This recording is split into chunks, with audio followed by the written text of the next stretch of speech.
कृषि दर्शन कृषि दर्शन कृषि दर्शन कृषि दर्शन कृषि दर्शन कृषि दर्शन। किसान भाई बहनों को झुमकी बहन का तहे दिल से जोहार और साथ ही साथ गंदरू भाई की तरफ से भी किसान भाइयों को नमस्कार।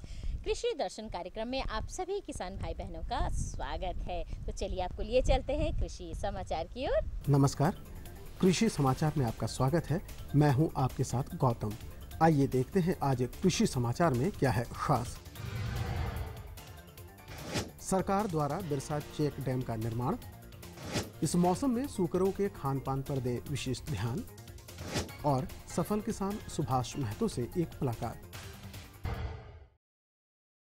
और अब समाचार विस्तार से। झारखंड की खेती सिंचाई को लेकर वर्षा पर आधारित है। पानी की अधिकता बाढ़ तो पानी की कभी सुखाड़ पैदा कर देती है। राज्य का 80% क्षेत्र सूखाग्रस्त तो 60% बाढ़ग्रस्त है। दोनों ही सूरत में जल प्रबंधन की कमी और खेत को नुकसान होता है।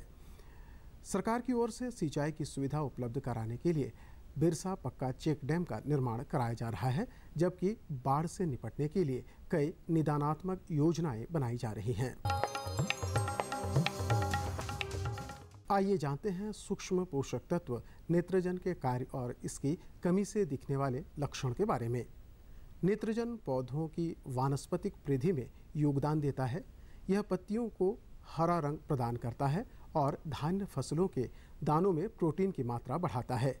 नेत्रजन की कमी से पौधों की पत्तियों का हरा रंग फीका पड़ जाता है या पीला हो जाता है। धान और मकई जैसी दाने वाली फसलों में सबसे पहले पौधे की निचली पत्तियां सूखने लगती हैं और धीरे धीरे ऊपर की पत्तियां भी सूख जाती है। हरी पत्तियों के बीच बीच में सफ़ेद धब्बे पड़ जाते हैं। इसके अलावे नेत्रजन की कमी से वृक्षों पर फल पकने से पहले ही गिर जाते हैं। इस मौसम में ज़्यादा गर्मी की वजह से सूकर कम खाते हैं। इससे उनके स्वास्थ्य पर प्रतिकूल प्रभाव पड़ता है। पशुपालक इस मौसम में सूकरों को खाने में तरल आहार दें, साथ ही विटामिन युक्त दाना भी दें। अगर बचा हुआ खाना देते हैं तो ताज़ा दें। इस मौसम में बढ़ा हुआ तापमान सूकरों को खाने के प्रति उदासीन बना देता है। इससे उनके स्वास्थ्य पर प्रतिकूल प्रभाव पड़ता है और उनका शारीरिक बढ़वार भी रुक जाता है।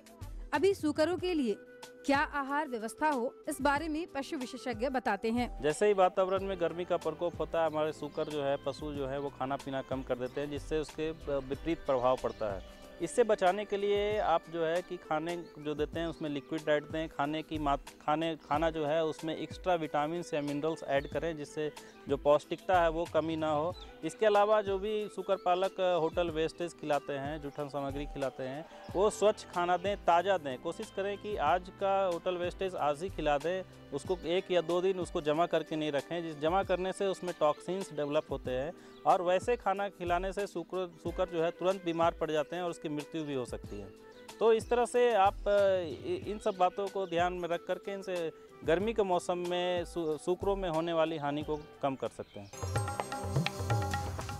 राज्य के जो किसान खरीफ मौसम में मड़वा की खेती करना चाहते हैं, वो मध्य जून से बिचड़े के लिए नर्सरी में बीज गिरा दें। इस फसल से अच्छी उपज हासिल करने के लिए A404 नामक उन्नत प्रभेद लगाएं। खरीफ के मौसम में मड़ुआ की खेती के लिए मध्य जून से नर्सरी में बिचड़ा तैयार करने के लिए बीज गिरा दें। बुआई के लिए प्रति हेक्टेयर 8 से 10 किलो बीज का उपयोग करें। अच्छी उपज के लिए किसान A404 नामक उन्नत प्रभेद लगाएं। ये 115 से 120 दिन में तैयार हो जाता है। इसकी उपज क्षमता 26 से 30 क्विंटल प्रति हेक्टेयर है। टेरेस्कोपिक प्रूनर एक ऐसा उपकरण है जिसकी सहायता से किसान आम, लीची जैसे वृक्षों की ऊपरी टहनियों को काटने छाटने का काम कर सकते हैं। इस उपकरण में लंबाई बढ़ाने की भी सुविधा है। इसकी लंबाई 10 से 12 फीट तक बढ़ाई जा सकती है। कामयाब किसान सुभाष मिश्र देवघर जिला के लोहराडी गांव के रहने वाले हैं और अपने इलाके में एक प्रगतिशील किसान के रूप में जाने जाते हैं। आइए इन्हीं से मिलकर जानते हैं कि ये अभी किस फसल की खेती में मशरूफ हैं। खेती करते हैं धान का, गेहूं का, मकाई, टमाटर, बैंगन, ये सब लगाते हैं और इससे अच्छा उपज होता है। कृषि विज्ञान केंद्र गिरिडीह बेंगाबाद, यहाँ से हम प्रशिक्षण लिए हैं। और क्या लगता है खेती बाड़ी से फायदा है? बहुत फायदा है इसमें। और अब एक नज़र राज्य के 5 प्रमुख शहरों के मौसम के मिजाज पर।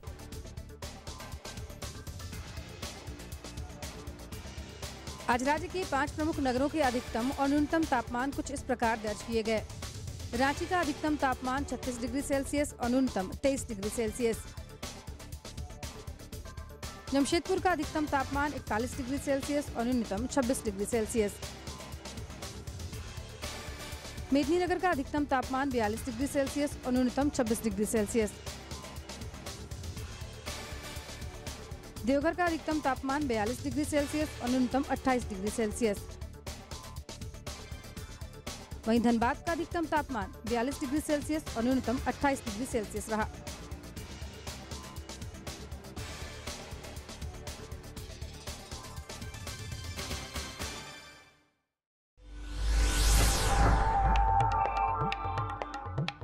और अब मंडी भाव में आइए नजर डालते हैं अनाजों के भाव पर। आज कृषि उत्पाद बाजार समिति पंडरा रांची में विभिन्न खाद्यान्नों के थोक भाव कुछ इस प्रकार दर्ज किए गए। चावल मोटा 2200 रुपए से 2300 रुपए, चावल मध्यम 2500 रुपए से 2600 रुपए, चावल उत्तम 3500 रुपए से 3600 रुपए, गेहूं 1700 रुपए से 1800 रुपए, चना 3300 रुपए से 3400 रुपए, दाल अरहर 5500 रुपए से 6400 रुपए, दाल मसूर 4800 रुपए से 5000 रुपए, दाल चना 4300 रुपए से 4400 रुपए, सरसों तेल 9000 रुपए से 9400 रुपए, चीनी 3300 रुपए से 3400 रुपए, आलू 1000 रुपए से 1200 रुपए और प्याज 900 रुपए से 1100 रुपए प्रति क्विंटल रहा। कृषि समाचार में आज इतना ही। अगले दिन अगले अंक में फिर मुलाकात होगी कुछ ताज़ा तरीन खबरों के साथ। तब तक के लिए दीजिए इजाज़त। नमस्कार, जोहार। कृषि समाचार के अंतर्गत आपने ढेर सारी जानकारी ली, मंडी की भाव के बारे में, मौसम के मिजाज के बारे में और तरह तरह की खेती बाड़ी के बारे में। लेकिन झुमकी बहन, यहाँ पर वक्त हो चला है एक छोटे से विराम का। बिल्कुल सही कहा तो इस आपने। विराम के बाद हम पुनः हाजिर होंगे किसान भाइयों। आप बने रहिए हमारे साथ। ये लो और बताओ। बस। अरे ये क्या भैया जी, बस इतनी सी रासायनिक खाद? किसानी छोड़ रहे हो क्या? किसानी नहीं, नादानी छोड़ रहे हैं। मिट्टी की जांच कराई है। अब तो लालाजी जितनी जरूरत है उतने ही उर्वरक खेत में डालेंगे। हाँ, किसान भाई आज ही अपने जिले की नजदीकी भूमि परीक्षण प्रयोगशाला में मिट्टी की जांच जरूर करवाएं और मिट्टी में पोषक तत्व, नमी व पौधे के विकास को देखते हुए केवल जरूरत के अनुसार ही पोषक तत्व डालें। और हाँ, मिट्टी में गंधक, जस्ता, बोरोन जैसे सूक्ष्म पोषक तत्वों का पता लगाना भी न भूलें। उर्वरक और जैविक खाद के सही उपयोग से भूमि का उपजाऊपन बनाए रखें, उत्पादकता बढ़ाएं, खर्चा घटाएं और बहुमूल्य विदेशी मुद्रा बचाने में भी सहयोग दें। और हाँ, धीमी गति से नाइट्रोजन उपलब्ध कराने वाले उर्वरकों जैसे नीम लेपित यूरिया को प्राथमिकता दें और यूरिया का पत्तों पर छिड़काव करें। अरे वाह, तू तो सचमुच समझदार हो गया रे। अधिक जानकारी के लिए संपर्क करें जिला कृषि अधिकारी या किसान कॉल सेंटर। क्या करूं? हाँ, मैं ऐसे ही करूंगा। हाँ, अच्छा, मैं जा रहा हूँ। अच्छा, जी जी जी, हाँ, ठीक है। जी जी जी। किससे बात कर रहे थे इतना हंस कर? किसान कॉल सेंटर, विशेषज्ञ से खेती के बारे में सलाह ले रहा था। सुबह भी, रात को भी? किसान कॉल सेंटर सुबह 6 बजे से रात को 10 बजे तक खुलता है। रविवार को भी? हाँ भाई, साल के 365 दिन खुलता है। और इतना फोन का बिल कौन भरेगा? अरे, किसान कॉल सेंटर की सेवा मुफ्त है। पर तुम ये सब क्यों पूछ रही हो? मैं तो कुछ और ही समझी थी।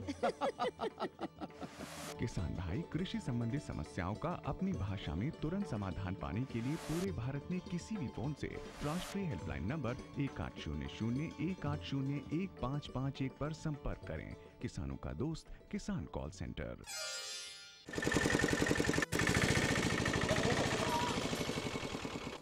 प्रणाम मास्टर जी। हाँ, प्रणाम प्रणाम। क्या बात है बिरजू, बहुत उदास नजर आ रहे हो? हाँ, शहर कमाने जा रहा हूँ, नहीं तो खाऊंगा क्या? मगर तुम्हारे पास तो काफी जमीन है। मगर सब बेकार मास्टर जी। बरसात में भगवान भरोसे थोड़ा बहुत खेती हो जाता है, बाकी दिन तो खेत पड़ती ही रहता है ना। और खेतों को तो भरपूर पानी चाहिए। अरे बिरजू, पानी खेतों को नहीं फसलों को चाहिए। मतलब ये कि सूक्ष्म सिंचाई विधि अपनाकर यदि सिंचाई की जाए तो 30 से 50% पानी की बचत की जा सकती है। सूक्ष्म सिंचाई पद्धति ये क्या है?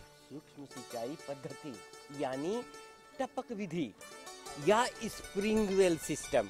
मगर देखो बिरजू, अगर मगर कुछ नहीं, किसानों के लिए सरकार के द्वारा अनुदान और बैंक ऋण की सुविधा भी उपलब्ध कराई जा रही है। सच?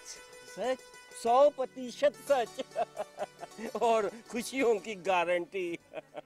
विराम के बाद एक बार फिर से स्वागत है हमारे सभी किसान भाई बहनों का, है ना? बिल्कुल। तो अब आप पिटारा खोलेंगे? बिल्कुल। तो किसान भाइयों, आज हम आपको जानकारी देने जा रहे हैं और जो जानकारी बहुत ही अहम है।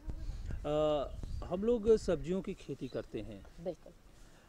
किसान भाई भी करते हैं सब्जी की खेती, हम भी करते हैं सब्जी की खेती, और झारखंड में बड़े पैमाने पर सब्जी की खेती होती है। लेकिन सब्जी की खेती के लिए सबसे ज़रूरी चीज़ होता है कि सब्जी का जो बीज है। लेकिन किसान भाइयों से हम ये कहना चाहेंगे कि किसान भाइयों, आप सब्जी के बीज का उत्पादन भी कर सकते हैं।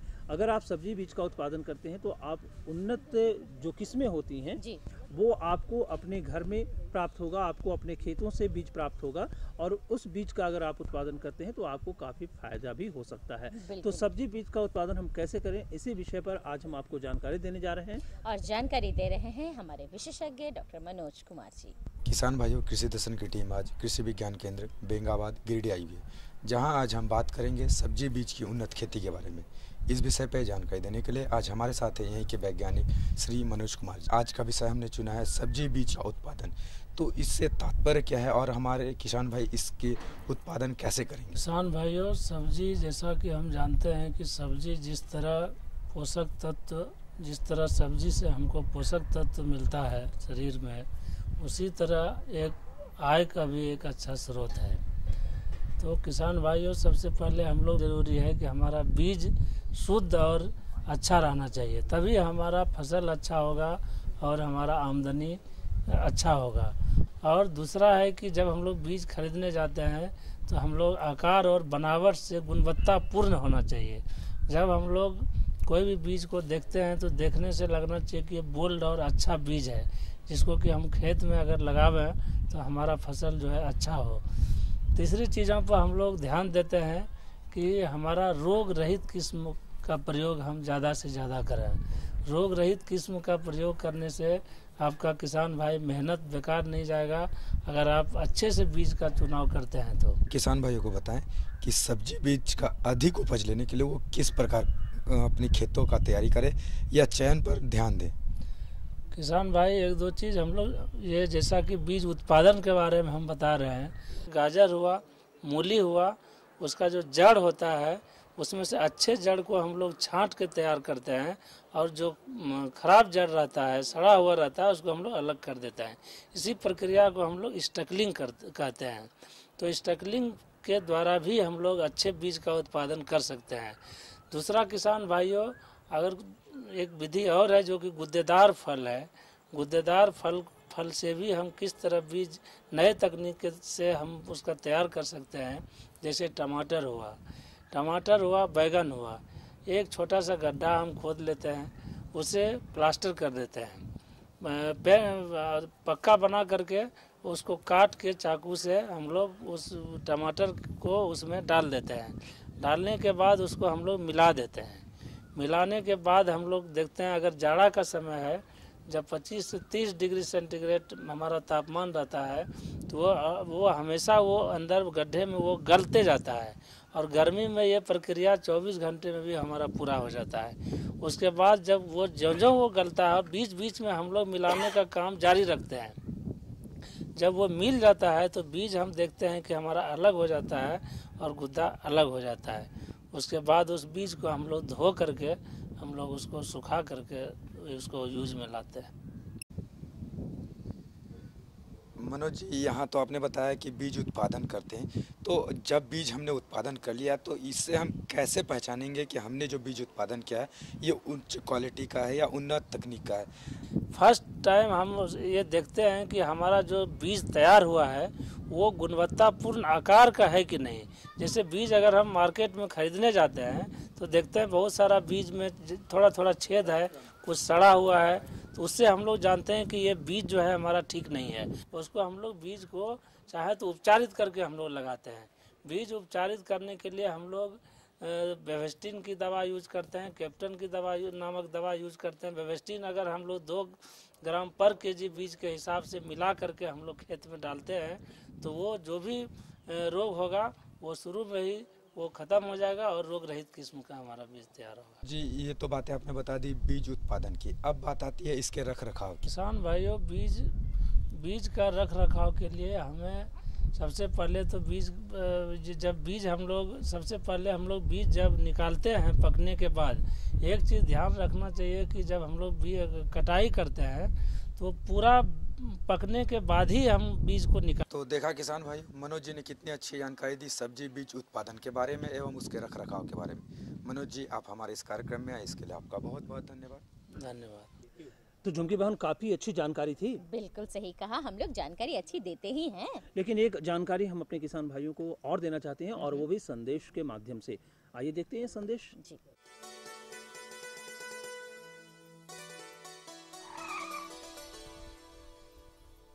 एक लीटर में 90 किलोमीटर का माइलेज है। वाह भैया, पेट्रोल तो बचा रहे हो, लेकिन पानी के बारे में क्या सोचा है? अरे सामू, पानी के पैसे से ही तो गाड़ी खरीदी है। क्या पानी के पैसे से? हाँ, सूक्ष्म सिंचाई अपनाकर मैंने पानी बचाया। इस विधि से सिंचाई करने से 75 से 85% तक जल की उपभोग क्षमता बढ़ गई, जिससे सिंचाई करने पर 30 से 50% तक सिंचाई जल की बचत हुई। तो क्या हम भी इसका लाभ उठा सकते हैं? राज्य के सभी किसान इसका लाभ उठा सकते हैं 90% अनुदान के साथ, और साथ में बैंक ऋण की सुविधा भी उपलब्ध है। तब तो हमारे खेतों में आएगी हरियाली और हमारे जीवन में आएगी खुशहाली। बेहद ही जरूरी संदेश के बाद हमारे साथ जुड़ चुके हैं हमारे बुधवा भाई। हाँ जून, है ना? हाँ जून, हम देख रहे थे जून, आप लोग एकदम इतना प्रोग्राम में डूबे थे जून, हम चुपचाप बैठ गए, आप लोग को पता ही नहीं चला जून। अच्छा जून, नहीं, हम लोग को पता चला भाई। हम लोग जो कार्यक्रम करते हैं तो किसान भाइयों के लिए बहुत ही ज़रूरी जो बातें होती हैं, जो संदेश होता है, वो हम किसान भाइयों को उपलब्ध कराते हैं। और हम ये भी ख्याल रखते हैं कि हम किसान भाइयों को जो जानकारी देने जा रहे हैं वो बहुत ही अहम जानकारी है और वो उस जानकारी को हम लोग बहुत अच्छी तरीके से अपने किसान भाइयों को दें। तो बताओ बुधना की क्या हाल चाल है? हाल चाल तो ठीक है जून, मगर इस बार हम सोच रहे हैं ना कि अरहर लगाने का, तो वही हम पूछना चाहते हैं कि अरहर का हम वैज्ञानिक खेती कैसा ढंग से करेंगे जून की मेरा खेत लहलहा जाएगा। हाँ जून, तो इस बारे में परिमल जी हम लोगों को पहले से ही बता दिए हैं जून। आइए दिखा देते हैं आपको, वो भी दिखा दीजिए जून। कृषि दर्शन की टीम आज कृषि विज्ञान केंद्र सुजानी देवघर में है और आज हमारे साथ बातचीत करने के लिए हैं यहीं के एक वैज्ञानिक श्री परिमल कुमार सिंह। ये हमारी जानकारी देंगे कि अरहर की वैज्ञानिक खेती कैसे की जाए। जैसा कि हमने विषय चुना है कि अरहर की वैज्ञानिक खेती कैसे करें, तो सबसे पहले हमारे किसान भाई को बताइए कि अरहर की खेती के लिए हमारे किसान भाई खेत का चुनाव कैसे करें और खेत की तैयारी कैसे करें। अरहर की खेती के लिए टाण भूमि उपयुक्त है और यहाँ भी जितने भी जो है ज़मीन है इसमें अरहर के लिए बहुत ही अच्छे ढंग से इसकी खेती की जा सकती है। इसके लिए खेत की जुताई जो है 2-3 बार अच्छे ढंग से करना चाहिए और उसके बाद जो है उसमें 5 टन गोबर की खाद या कंपोस्ट का प्रयोग करना चाहिए, जिससे कि मिट्टी में जो है या उर्वरा शक्ति कायम रहे। और इसके लिए जो है इसके बाद फिर खेत की तैयारी हो जाएगी, तो इसके बाद फिर अपना भुरभुरी हो जाए तो वैसी परिस्थिति में तैयारी हो जाती है। ये 5 टन जो आपने गोबर की खाद बताई, सड़ी हुई खाद बताई, ये कितने एरिया के लिए उपयुक्त है? 1 हेक्टेयर एरिया के लिए मतलब 2.5 एकड़ के लिए उपयुक्त है यह। और 5 टन 50 क्विंटल गोबर की सड़ी खाद या कंपोस्ट का व्यवहार करना चाहिए। और उसके लिए है क्या, जैसे कतार से कतार की दूरी जो है उसमें 75 सेंटीमीटर और पौधे से पौधे की दूरी 25 सेंटीमीटर की दूरी पर उसको लगाएं। अब हमारे किसान भाइयों को बताइए कि जब किसान भाई अरहर की खेती करने जा रहे हैं तो कौन सा किस्मों का सही चुनाव करें जिससे ज़्यादा से ज़्यादा उत्पादन ले सकें। अच्छे किस्म जो है इसमें रोगरोधी किस्म है बिरसा अरहर एक, बहार, BR 65, ये सब प्रभेद जो है बहुत ही उपयुक्त है। और ये जो है करीब जो है जैसे 210 दिन में जैसे तैयार हो जाती है आपका बिरसा अरहर एक, जिसका कि माने उपज बहुत ही अच्छा है, करीब 50-55 क्विंटल है। उसके बाद दूसरा जो है यह बिरसा अरहर एक तो यहाँ के लिए बहुत ही उपयुक्त है और इसको यदि यहाँ किसान भाई लगाते हैं तो 210 दिन में तैयार हो जाता है।